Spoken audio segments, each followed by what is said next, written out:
Bienvenue sur Les Apprentis Lecteurs, le Trône de Fer, le podcast lecture-relecture du Trône de Fer ou Song of Ice and Fire sans spoiler. Aujourd'hui, on se retrouve avec mon acolyte Guillaume. Toujours là, ça va? Ça va bien et vous? Comment allez-vous? Bah, ma foi, moi je suis content. C'est le dernier chapitre du tome 1 de la découpe française, là. Mm-hmm. Ouais. On avance lentement, mais... Progressivement. Ouais. Mais en tout cas, ça fait plaisir de plus être au premier dans les premiers chapitres, quoi. Putain, les gars, franchement, le nombre d'heures d'enregistrement... Alors les gars et les filles, ne soyons pas sexistes. Ouais. S'il y a des filles qui nous écoutent, manifestez-vous pour nous dire si vous aimez le podcast ou pas. Et ça fait du bien de savoir que on avance après autant d'heures d'enregistrement, quoi. Ouais, donc quand on va atteindre la fin, on en aura passé des heures à parler sur ce micro du Trône de Fer. Oh putain. Et c'est parti pour ce dernier chapitre du tome 1 de la découpe française. J'adore de la découpe française.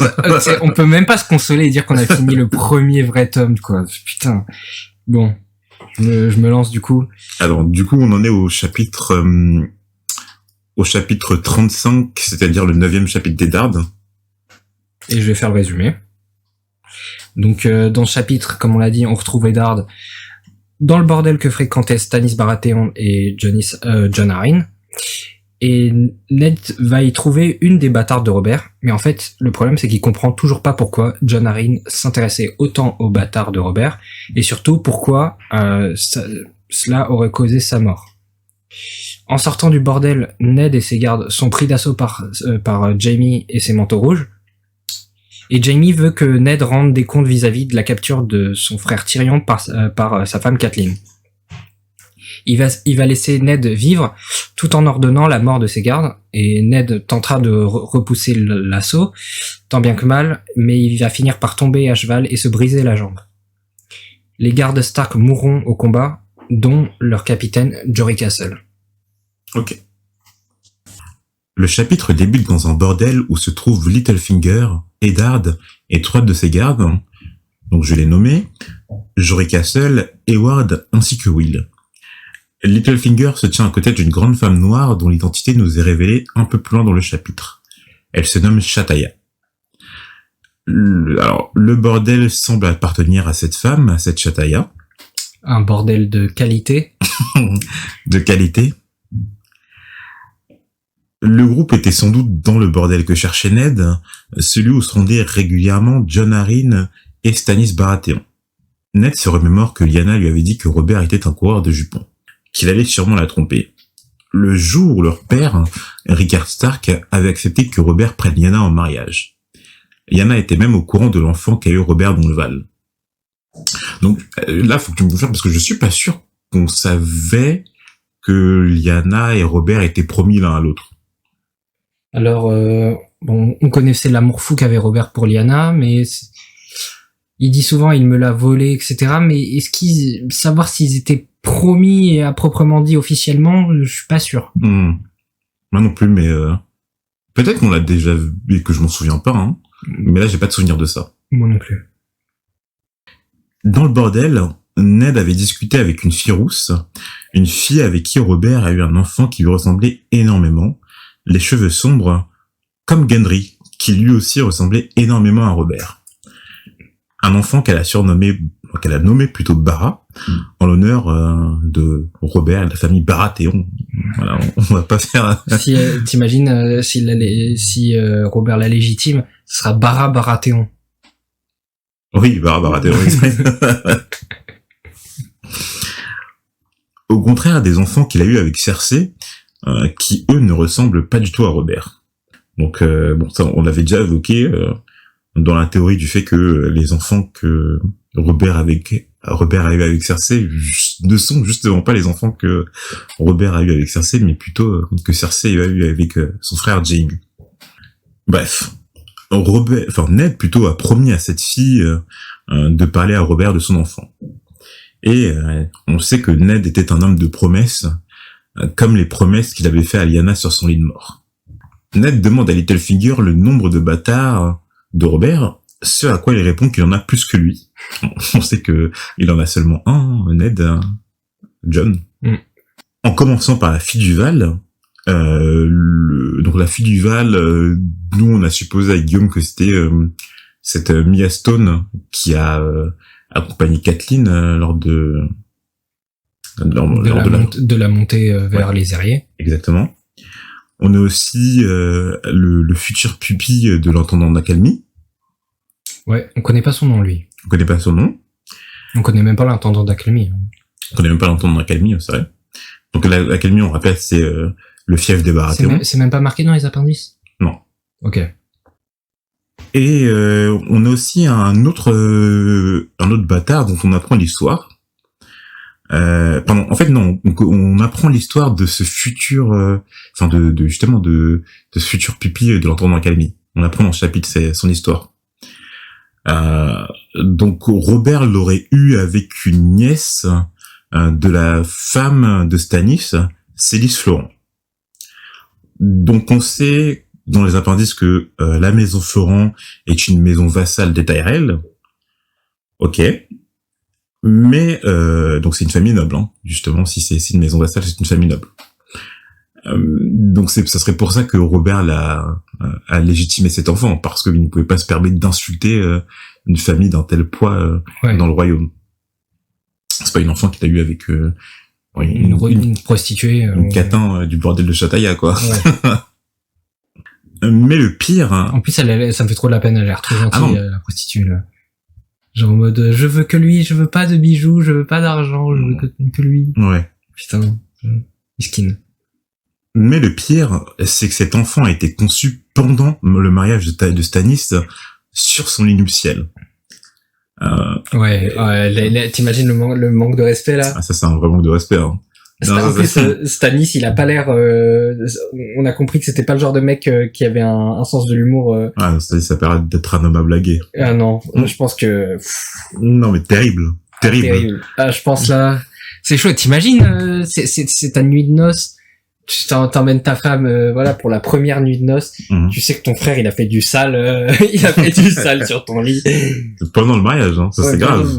Non, c'est chaud. C'est très grave. Et surtout avec une fille noble, en plus, hein. Ouais, je sais pas, à la limite, il aurait franchement, ça aurait pas été aussi grave si ça avait pas été sur le lit de mariage, quoi. Bien, si ça avait été ailleurs. Est-ce que, alors, il y a quelque chose qui, en aparté, hein, il y a quelque chose qui s'exerce à Westeros, alors dans certaines, pas partout, hein, mais sur certaines terres, qui s'appelle le droit du seigneur. Est-ce que tu sais genre le droit de cuissage? Ouais. Mais ça, déjà, je crois que historiquement parlant, c'était bien. Alors juste, est-ce que tu peux expliquer ce que c'est avant de...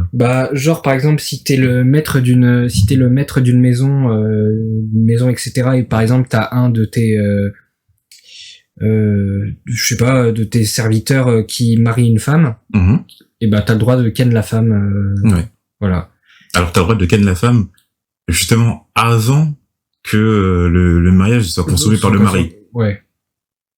C'est-à-dire que c'est toi qui prends le droit parce que à cette époque-là, il faut savoir que la virginité c'est quand même quelque chose d'assez important, mais vraiment très important pour une femme.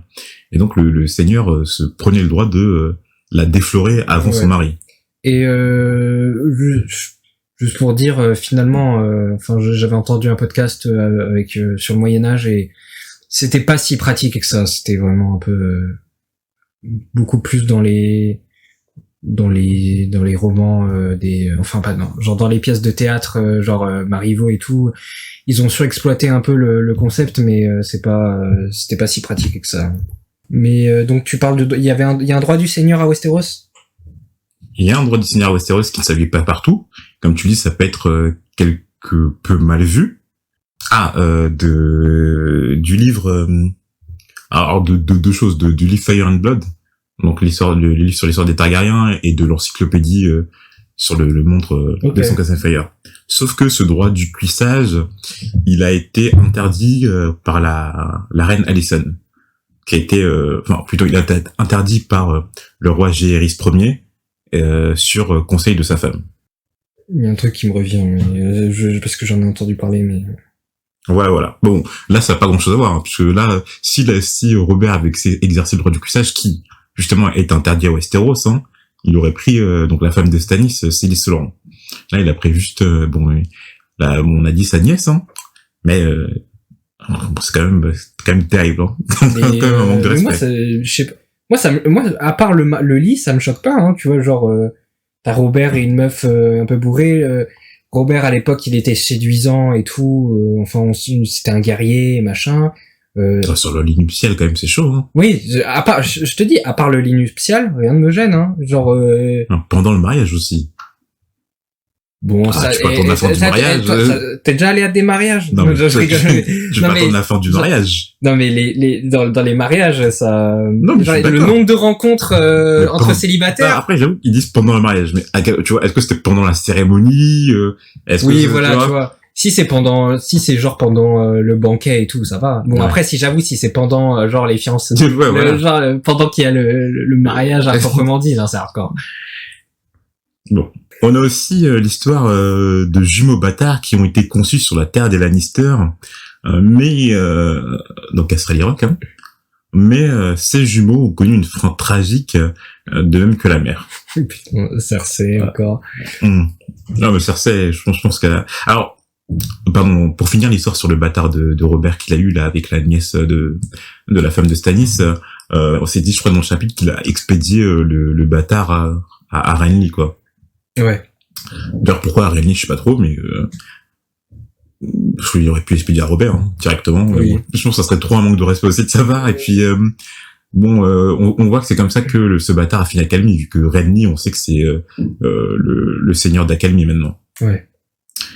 Et donc là, sur ces jumeaux bâtards, tu disais par rapport à Cersei? Bah, elle a mal pris l'affaire, que Robert fasse des bâtards sur ses propres terres. Donc du coup, elle a fait en sorte de supprimer d'annihiler leur existence, de supprimer leur nom de l'histoire à tout jamais. Elle va avoir moins bien pris les choses que Stannis en tout cas. Hein. Ouais. Sur ces histoires, Ned se surprit à repenser, on ne sait pas pourquoi, à Rhaegar Targaryen. Il se demande si le fils du roi fou et violeur de sa sœur Lyanna allait dans les bordels. Non, conclut-il, sans trop savoir pourquoi. Et ça, c'est assez étrange de sa part, parce que pourquoi le violeur de pourquoi il penserait que le violeur de sa sœur n'irait pas dans les bordels? Tu vois, c'est un peu étrange, parce que bon, tu dis que c'est un violeur, vu la description qu'on a donnée, c'est que voilà quoi, c'est un crime de violer, et surtout c'est un crime sexuel. Donc sûrement que tu vois, c'est quelqu'un qui résistait pas à sa faim s'il a effectué cet acte-là. Donc qu'est-ce qui gênerait un homme capable de cette vilainie à aller dans un bordel? Et tu vois, le sans trop savoir pourquoi, ça fait plus penser à quelque chose en disant, vu la personnalité du type, ouais, je pense pas qu'il allait dans un bordel. Mais la personnalité du type, c'est quand même quelqu'un qui a violé sa sœur. Mais ça se trouve, il l'a pas violé. C'est dit de facto qu'il l'a violé. C'est entre ce qui est dit et ce qui... Qui a dit que c'est Robert? C'est Robert qui a dit... Oui, c'est Robert qui a dit que c'est... Que Rhaegar avait fait du sale à ouais. Lyanna. Mais ça se trouve, c'est juste qu'il peut pas accepter que Rhaegar n'est pas... Que, en fait, Lyanna ait accepté des avances de Rhaegar, si ça se trouve. Soit, je suis d'accord avec toi, mais dans ce cas-là, le fait que, quand on parle du viol de Lyanna, ça semble être accepté par tout le monde. Alors, on sait pas comment ça a été découvert, hein, mais on sait que ça a été découvert avant sa rébellion. Mais une fois que... Après... de toute façon, ce que pense Robert, c'est forcément ce que pense le peuple, parce que il a accédé au pouvoir après, donc c'est lui qui a écrit l'histoire. C'est lui qui a écrit l'histoire. Ouais, mais pas tellement, parce que Ned, par exemple, on sait qu'il est pas, c'est quelqu'un qui est assez fort d'esprit, quoi. Il va pas se plier aux pensées de Robert. Et quand Robert évoque le viol de Lyanna, Ned il conteste pas. Il conteste pas. Et on sait que, en fait, que tu dis qu'il a écrit ça, mais non, parce que le viol de Lyanna, on sait que Robert, il en a été mis au courant avant de monter sur le trône. puisque quand il s'est battu contre Rhaegar, justement, c'est ce viol qui lui revient en tête, et pour ce pourquoi il est si énervé contre Rhaegar. Bah, Mais après, je suis d'accord avec toi que c'est quand même assez étrange. Le fait oui, que Ned ne pense pas que Rhaegar est dans les bordels, genre en mode, ça fait, tu sais, quelqu'un qui va pas dans les bordels, c'est... quelqu'un d'assez noble, quoi. Ou même de romantique, tu vois. Genre, il a qu'une femme, et il va pas voir ailleurs. Ouais, ça, et surtout qu'on sait que Rhaegar était marié, hein. On sait qu'il était marié, enfin, pas toute sa vie, mais on sait qu'il était marié à Elia Martell. Mais bon, ça peut ne pas empêcher les quelqu'un d'aller bordel, mais c'est vrai que c'est assez étrange, comme conclusion, en tout cas, venant de la part de Ned. Ouais. C'est-à-dire qu'il pensait que Rhaegar, quand même, avait sûrement, enfin, accordé de l'importance aux sentiments, quoi. Ouais. En tout cas, voilà, c'était une petite réflexion qu'on avait, hein. Une horde de cavaliers vient tout à coup à la rencontre de Ned, ses gardes ainsi que Littlefinger. Une horde menée par Jaime Lannister. Sans se soucier du statut d'Eddard, enfin même si Eddard n'a plus de statut, hein, actuellement il n'est plus main du roi, il n'est que seigneur de Winterfell et gouverneur du Nord. Jaime lui demande s'il se rappelle de son frère Tyrion et l'identité de ceux qui lui veulent du mal à l'enlever sur la route. Ned répond que Tyrion a été capturé sur ses ordres afin de répondre de ses crimes. Donc voilà. Une des conclusions du geste stupide de Catelyn, c'est que maintenant Ned il paye le pot cassé. Ned vient se mettre au porte-à-faux. Voilà. Bref, la stupidité de Catelyn commence à faire des ravages, quoi. Littlefinger s'enfuit alors, promettant à Ned de ramener les gardes du guet sur les lieux. Et moi, je trouve ça assez bizarre que les gardes de Lannister laissent passer Littlefinger aussi simplement, quoi. Surtout qu'il le dit à voix haute qu'il allait ramener les gens du guet. Et tu sais, il le laisse passer tranquillement. Ouais, j'avoue, même ouais, c'est ultra bizarre. Ned, se rendant compte qu'ils étaient 4 Stark contre au moins 30 Lannister, essaye de bluffer Jaime. Si on le tue, Catelyn exécuterait Tyrion. Jaime n'y croit pas trop, connaissant un minimum l'honneur de Catelyn, mais ne veut pas miser dessus. Il demande alors à ses gardes de ramener Ned au Donjon Rouge, sans oublier de tuer les gardes Stark avant. Une bataille s'engage alors entre les deux camps. Ainsi, c'est dans les rues de Port-Réal que s'achève la vie de Hayward, Will et de Jory Cassel, le capitaine des gardes de Ned Stark. C'est vrai que j'ai une petite musique et tout ça. Ah, il est fier. Littlefinger, ainsi que le guet, vinrent ensuite chercher Eddard, agonisant pour le ramener au Donjon Rouge. Le chapitre se termine sur la vision de Maître Pycelle, administrant du lait de pavot à Eddard Stark. Voilà. Tu voulais rajouter... Déjà. Tu voulais rajouter quelque chose, Guillaume? C'est ça la découpe française. Ça finit sur ça. Waouh, ça après ça donne un petit. Ouais, j'avoue, au moins, il y a quand même. Il y a quand même un élément perturbateur. Ça se finit quand même sur un truc, un petit cliffhanger quand même. C'est vrai que si, par exemple, on aurait juste fini le chapitre sur Eddard fermer les yeux pour ne pas les rouvrir, ça serait assez stylé, tu vois. Vrai cliffhanger. Ah, tu le dis direct sur le tome 2. Mais non, ouais. Mais quand on regarde la découpe française, franchement, rien que le premier tome, il est déjà vachement fourni, hein. T'en as pour ton argent, hein. Quand t'achètes, t'as tellement d'informations, avec tous les, 36 chapitres qu'on vient de faire. 35, pardon, même. Bah, je connais quelqu'un qui avait lu le premier tome, mais de la découpe française, et il dit que ça lui avait pas donné envie de... Je trouve qu'il y a même 2 personnes qui m'ont dit qu'ils avaient lu le premier tome et que ça leur avait pas donné envie de... Ça les avait pas tenus assez en haleine pour enchaîner sur le deuxième. Parce que je pense que ça se finissait... À mon avis, ça se finit pas sur un truc assez... Ouais. assez ouf, tu vois. C'est vrai.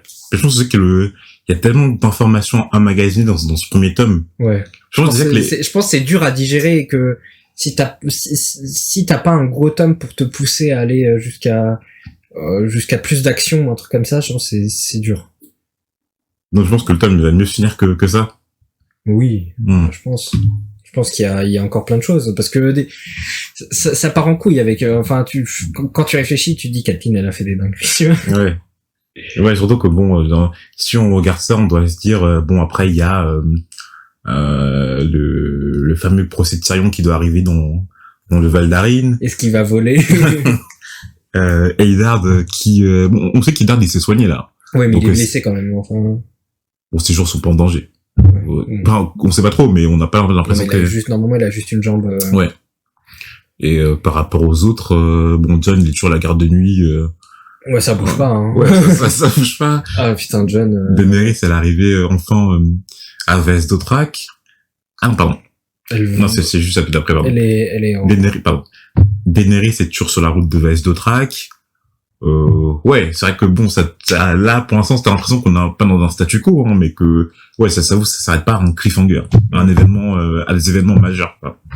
Mais bref, voilà, on a terminé pour ce chapitre. Et ce premier tome. On a De la découpe française.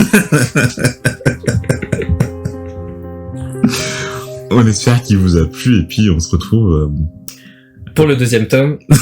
De la découpe française. c'est-à-dire avec un chapitre de Daenerys. À plus.